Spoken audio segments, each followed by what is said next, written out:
be honest, I don't see it right.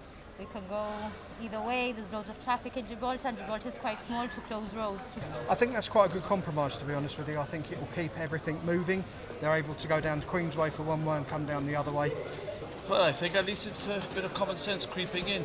After all, we all know that Queensway, if it gets jammed or we've got problems with the road, the traffic collapses. So I think it's about time too that common sense prevail, and Langwell Road should be kept one way open at least. It's in the right direction. No, I think, to be honest, I mean, with all the lorries and vehicles, it's not good for the area, not good for the pollution. You know, it's going to affect the air we breathe. You know, I mean, this is a pedestrian zone. The road's just adjacent, and it's going to be affecting the type of air we're breathing. So.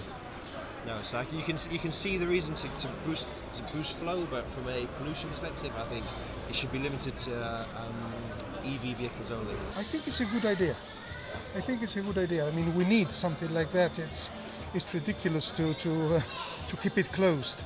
I think certain days of the week or whatever, because I mean that's the only two veins we've got in Gibraltar. I think it should be open both ways.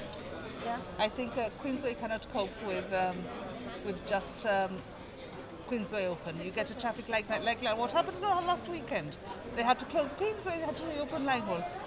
They shouldn't have closed in the first place because that's a main thoroughfare, and I think it does well as well to renew the flow of traffic, you know, the traffic jams. One road will have a lot of traffic at some parts of the day, and maybe the other, I imagine Queensway will be quite congested the other times of the day. It also means that people in town are a little bit put out, aren't they? Because they can only ever travel in one direction. If they've got to go back on themselves, they've got to go the whole way around.